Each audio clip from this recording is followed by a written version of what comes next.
เพิ่นกำลังตำแจ่วอยู่กำลังล้างขี้เลยตอนนี้เอาหมาแล้วโอ้ผู้บ่าวเพิ่นถือมะขามลายอยู่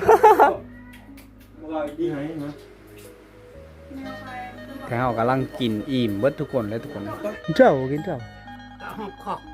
โอ้โอ้โอ้โหทุกคนเลยน้องเพิ่นได้เบิ่ง TikTok เขาไม่แต่เขาเจ้าต้องได้ตากก้อนเพื่อสิได้ตั้มได้สีอีหยังนะเฮาต้องเว้าแบบสั้นๆเฮาต้องได้ตากก้อนเพื่อสิได้กินทุกคนเลย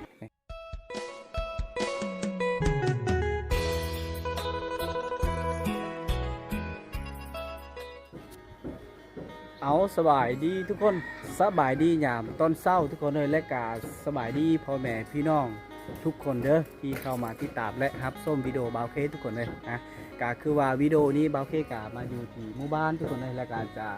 พาทุกคนไปรับชมพาทุกคนไปเบิ้งวิถีชีวิตสาวน้อยบ้านป่าตอนนี้กำลังสีกินเมี่ยงกับน้องๆเพื่อนน้องพรเพื่อนกำลังตำแจ่วเลยสีภาพไปเบิ้งหน้าตาน้องพรว่างามเลยสำหรับทุกคนเลยตอนนี้อยู่เทิงเพื่อนแม่นรัดคนเดินทางและบาวสลีบานหน้านะวิดีโอนี้ก็ยังอยู่กับข้าเจ้านี่แหละทุกคนเลยตอนนี้น้องเพิ่นกำลังตำแจ่วอยู่ตำแจ่วคิงตำเบิ้งนะเพราะว่าเขาสิกินเมี่ยงมะขามอีกอย่างประมาณนี้แหละทุกคนแล้วก็กระทินบ่นะกำลังตำแจ่วเสียงดังตึงๆอยู่ทุกคนเลยผู้บ่าวเพิ่นกำลัง ไอรัดนะทุกคนเลยกำลังน้องกำลังตำแจ่วเลยตอนนี้แล้วเขาสิลงกินอยู่ตารางพุ่นแหละใส่ยังมันขี้งบ่โอ้ต้องล้างก่อนกำลังล้างขี้เลยตอนนี้ล้างให้มันสะอาดนะสุกงามเนาะงามพิษอย่างกันละเอียดตำแจ่วก็แซ่บโอ้หน่อไม้ดองอยู่ในเหือนหนองขอนเพิ่นเต้ไปด้วยนี่เขาเจ้ากะเกียมหน่อไม้ดองเอาไว้กินในช่วงยามหน่อไม้อึดยาม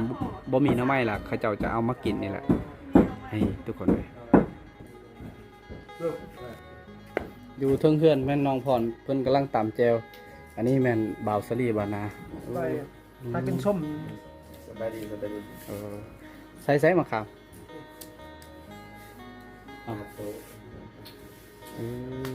ตอนนี้อันนี้คืออยู่เฮือนน้องพรเพิ่นกำลังตำแจ่วนะทุกคนเลยโอ้มาขามกันใหญ่เลยซ้ำสิกินนะทุกคนนี่คือมะขามนะโอ้มันแก่แล้วเหมาะกับเมี่ยงนี่แหละเมี่ยงอีหยังนี่แหละต้องได้กินได้ทุกคนเลยนะ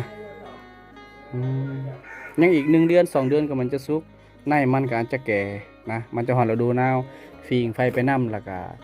จีในมะขามไปน้ำมันก็ใกล้สิหอดแหละฤดูนั่นทุกคนเลยแต่ว่าช่วงนี้เราต้องได้นี่มันจะแก่ๆเลยเด้ทุกคนเลยล่างๆเหือนน้องเพิ่นอาจจะมีส่วนมีส่วนมียังนี่แหละทุกคนอันนี้แมนเขาเจ้าเอามาแต่ผู้ได้นี่มาแต่ผู้เอามาเสริมมาซ้อมส่วนนี่แหละเพราะว่าส่วนก็มันจะเก่าเขาเจ้ามาซ้อมใหม่ล่างเหือนน้องเพิ่นอาจจะเฮ็ดอันนี้ทุกคนบ่อนเฮ็ดหน่อไม้บ่อนตากหน่อไม้หรือว่าอย่างหน่อไม้นั่นแหละแต่ว่าตอนนี้หน่อไม้กับมันจะวิทย์ฤดูกาลของมันแล้วก็เจ้าจะบ่ได้เฮ็ดแล้วและอีกอย่างก็ฮอดฤดูเก็บเกี่ยวเขาให้เขานาฮูดเข้าอีกอย่างต่างๆแล้วก็ต้องโจ๊ะก้อนเวียกตัวนี้ก็ต้องไปลุยออกให้ออกสวนออกหน้านั่นแหละในช่วงนี้ทุกคนเลยอันนี้คือคอกแบนะแบก็ยังอยู่นะนี่แบกเจ้าตอนนี้กำลังนั่งทาแจวขี้เลยก็ว่าได้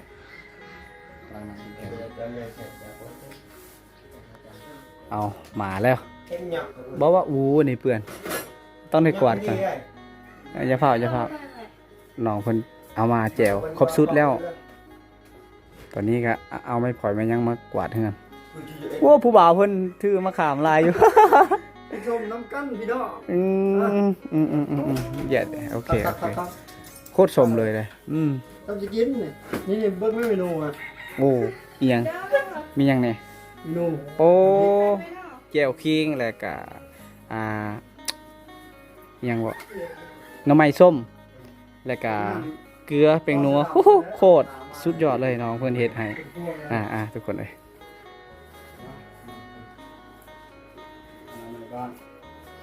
ก่อนจะทำการกินปูซ่าก้อนนี้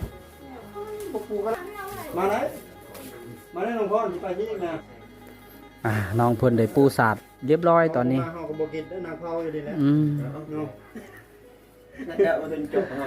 น้องเพิ่นได้ปูสอกปูสาด ดีประจำหมู่บ้านคนงานของเพิ่นเด้อโอ้ดุขนาดดุขนาดเลยดูไปเนี่ยคอนเสิร์ตบ่คอนเ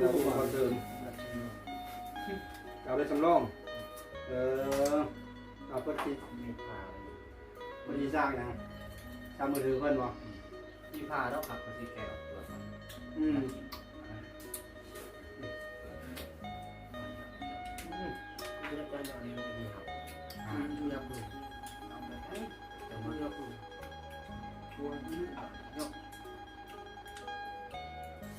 เมียในคนบอกบันไดนอน นอส้มเนี่ยเบิ้งจัดการกับนอส้มเนี่ยต่อมากระถินมากก่อนผู้บ่าวโอ้ผู้บ่าวดีโอ้ปีขึ้นเลยเนาะขึ้นกุ๊กอันนั้นกระถินเลยเอามากระถิน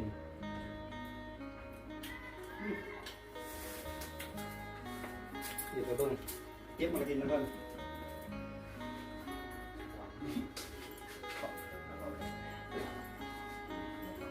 โอ้โหงามเลยลงไปนี่ตามที่ผู้ใดนะมึงจะขึ้นไป ใช่ที่เนี่ย เออไป ไทยก็อยู่หลวงเลยเดี๋ยวอยู่เหนือห้องห้างไม่ได้แต่นี่ที่สุดนะ เราในร้านติ๊กตุ๊กจ้าแม่ของเพื่อนจ้าอันนั้นอุตส่าห์ปล่อยคุณเนาะ งานหมดแล้วก็มาไม่ไหวแต่เลยแต่เนื้อหมดเลย เราเนี่ยโรงพยาบาลให้มาจ้าเมียมาหยก งานที่สุดอยู่เลย ดงโมเนี่ยค่ะดงโมสมบัติดงสมบัติในตูด อยู่ว่าเนี่ยมันรู้ว่าเอปันจำเมียงมันตัวเซ็กซี่ ตูให้ก็ไปเรียนมันต้องมาสอบกันอะไรเปิด เนี่ยเกี่ยว ให้ตูกว่าที่นี่เลย เออ ไปโรงพยาบาลให้ แต่ความเดียวแต่งแบบ เปิดอะไรช่องกระแสไปจำเลยไม่ได้สอบ อะไรต้นเท่าไหร่ อะไรตู้ใจ หัวเรียงลึกตัวใหญ่ไม่ยอมไปตัวเลย ตูให้ไปตะบันเรงน้องเห็นตีให้ไปเบะมาดงมาปันดาวเนี่ยทำเรงในเปิดตู้ มีประตูนำมีประตูนำบ่ดีเพิ่น นี่ นี่พกสุดแล้วเนาะ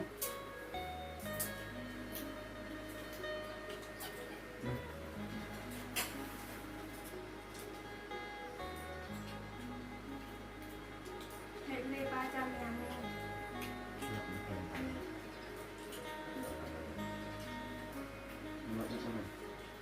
ต้องมอง หนักมือไหนนะ แนวไปจังหวะน้องจุดมองมาสมัยจังหวะมองตัวตัวเล็ก เดี๋ยวเรามองดูเลย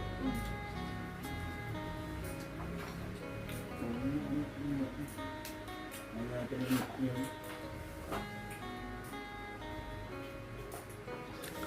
เอาได้รสชาติ ผักเพชร คักบ่ สุดยอดเลย สุดยอด สว่างวะสว่างวะเลยผักกับซีมือของพ่อสุดยอดเรื่อง น้องคนงามได้เฮ็ดเมี่ยงอีหยังทุกคนเลยนี่มีครบสุดหักทั้งกกมันเลย หน้าเลย เคยเมืองน้องเพิ่นก็กำลังทึกอยู่ สาลีเคยเมืองน้อง ก้อนจริงๆ ทุกคนเลยกำลังคึกคืนกับเมียงเลยตอนนี้ ทุกคนเลยผ่านไปเป็น5-6 นาทีนะตอนนี้แถวกำลังกินอิ่มเบิดทุกคนเลยทุกคนเลยตอนนี้น้องเพิ่นก็กำลังเก็บเมียนกระโตกหรือว่าอีหยังอ่า ไปร้านไหนคนมาเบิ่งเจอป้าอะไรเนี่ย โอ้บาวสาลีเพิ่น กินชมเลยแล้ว เดี๋ยวมาจิ้มเลย ตอนนี้ก็กำลัง ตอนนี้ก็กำลังสียางออกจากจุดนี้นะทุกคนเลยกำลังสีมุ่งหน้าไปสู่อีกหมู่บ้านหนึ่งโคตรไกลเลยโอ้ เริ่มมากเล่นเลยไอ้ชิ้นนางแมวตับเนาะนี่ก็เลยใจนี่นะเป็นอย่าง ตอนนี้ได้ยางออกจากเพื่อนน้องก่อนเพื่อนนะทุกคนเลยนี่ตอนนี้เฮาสีกำลังเลาะเที่ยวส้มในหมู่บ้านเลย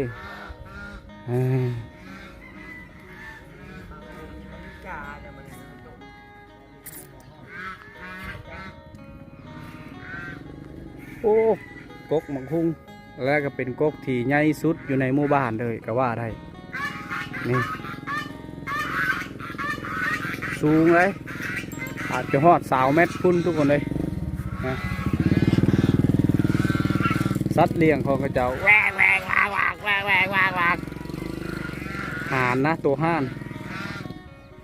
ตารางเงินตารางซานกระเจ้านี่แหละอย่างที่ทุกคนได้เห็นนี่แหละทุกคนเลยจอดรถถอกรถไถช่วงนี้นะแล้วดูนี่คนอาจจะเงียบนะเพราะว่าข้าเจ้าจะไปให้ไปหน้าหลักๆก็คือมันจะฮอดฤดูกาลเกี่ยวเข้าหน้าแล้วทุกคนเลยนี่หมักกระบอกกอันนั้นหมักกระบอกว่าแม่นกกดอกข้าเจ้าไปเก็บเอามาจากกกมันแหละตัวนี้เอามาตากไว้ตากประมาณ1 เดือนบ่1 เดือนแล้วข้าเจ้าจะเอาผ่ามาผ่าให้มันงาออกประมาณครึ่งหนึ่งนะแล้วก็จะยังมีอีกหมากมันอยู่ข้างในแล้วก็จะเอามากินเด็กน้อยมักโคตรมักเลยเด็กน้อยนี่แหละส่วนนี้ก็จะบริเฮ็ดหน่อไม้แล้วทุกคนเลยคือว่าอะไรนะคนเงียบไม่เท่าอันนี้เพิ่นเฮ็ดยัง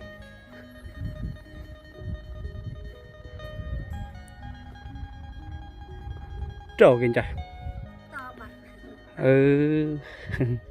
ในท่ายทอเนา ไม่เท่าเพิ่นปลูกพัก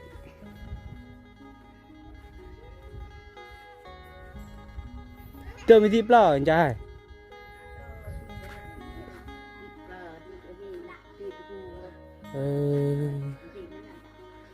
ไก่เบี่ยงhọไก่chứ này ơi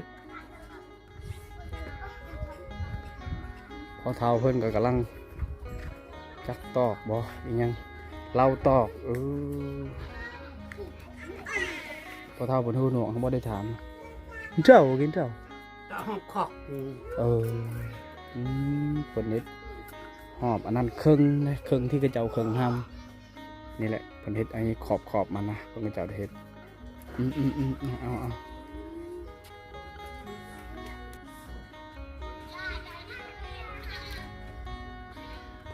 นี่ไงเงินซ่านทุกคนเลยอาจจะบ่มีหน่อไม้หน่อยังแล้วสวงบ่ได้มีเลยนะ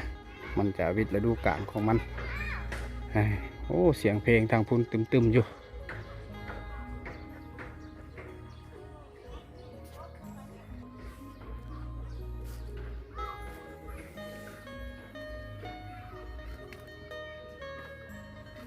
โอ้10 โมงแล้วเขาเจ้ายังบ่ทันได้ปล่อยได้แบกเขาเจ้านี่นะทุกคนเลยตอนนี้ก็10 โมงเกือบ10 โมงครึ่งแล้วเขาเจ้ายังบ่ทันได้ปล่อยได้แก่อยู่กกมะม่วงเลยทุกคนเลยโอ้อยู่กกมะม่วงแล้วเขาเจ้าปลูกดอกอีหยังพวก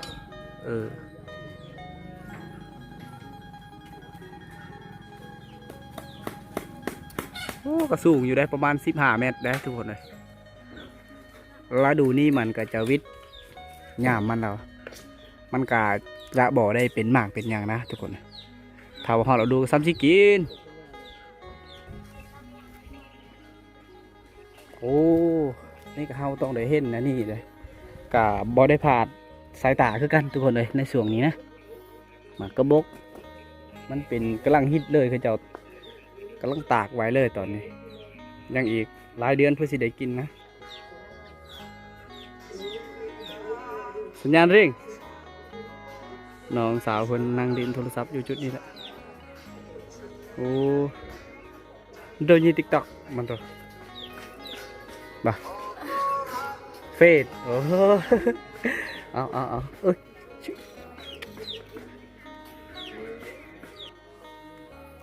ทุกคนเลยอันนี้คือตอกมัดเข่าอีกชนิดนึงอันนี้เป็นรุ่นยาวได้รุ่นยาวเขาจะเฮ็ดแบบมัดใหญ่ๆเลยเอามาป่อนใส่ห้องปั่นนะนี่ตอกมันเข่าชนิดนี้แหละบ่าวเกสีเฮ็ดนะทุกคนนะสีเฮ็ดแบบนี้แหละ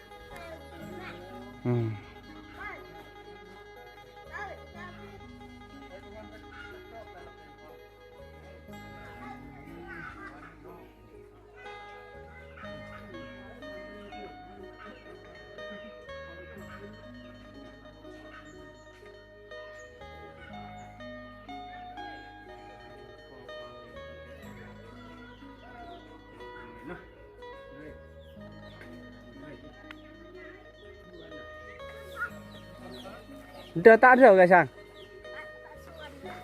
ชวนปอหงเฮียนเนาจุนักเฮียนมาตัดไม้เขาเจ้าจะเฮ็ดส่วนคำสั่งของในคู่ได้นี่เลยโอ้โหทุกคนเลยโอ้คักอยู่เขาเจ้าพากระตัดเป็นกลุ่มเลยเพราะว่ามื้อนี้เป็นมื้อวันพักโรงเรียนอาจจะมื้ออื่นเลยเขาเจ้าจะลงโรงเรียนแล้วนะ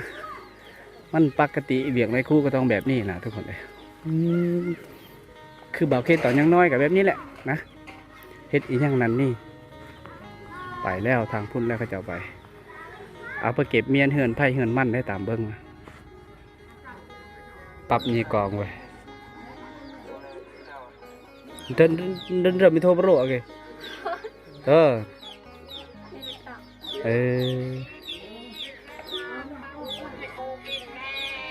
น้องเพิ่นได้เบิ้ง TikTok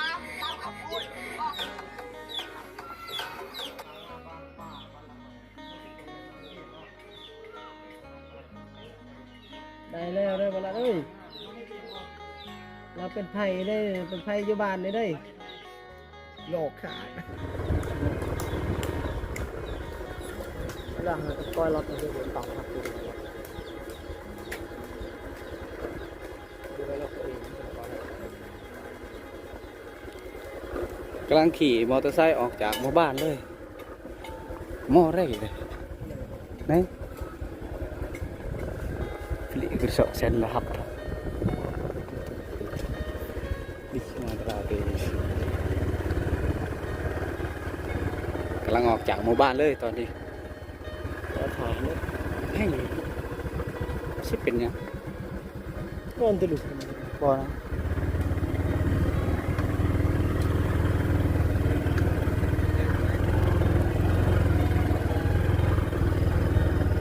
ว่าสิขี่รถมอเตอร์ไซค์ออกไปแต่ว่าพอได้เห็นผู้สาวจอดอยู่ในนี่รถได้เห็นผู้สาวเฮ็ดอีหยังอยู่กำลังตากข้าวได้ทุกคนเลยผู้สาวในหมู่บ้านนี่แหละเลยมันเป็นข้าวไหม้ได้ทุกคนเลยข้าวไหม้แต่เขาเจ้าต้องได้ตากก้อนเพื่อสิได้ตำได้สีอีหยังนะเฮาต้องเว้าแบบสั้นๆเฮาต้องได้ตากก้อนเพื่อสิได้กินทุกคนเลยนี่ข้าวเขาเจ้าตอนได้ตากเอาตอนเช้าได้ยามตอนเช้าตากประมาณมือก็ถือว่าโอเคนะทุกคนเลย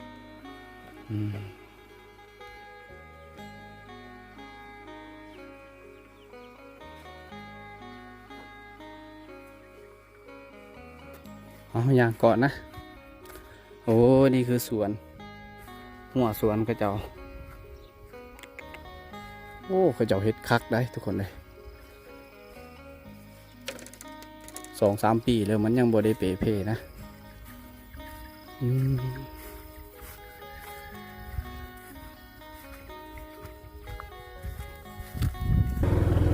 ตอนนี้ก็ได้ขี่รถคือเก่ากำลังมุ่งหน้าไปสู่บ้านเบาเก้นี่แหละแล้วก็กำลังสีย่างต่อหรือว่าขี่มอเตอร์ไซค์ต่ออีกหมู่บ้านนึงต้องได้ผ่านดงผ่านป่าได้ทุกคนเลยนะพาไปรุ่นไปเบิ้งน้ำกันเลยทุกคนเลย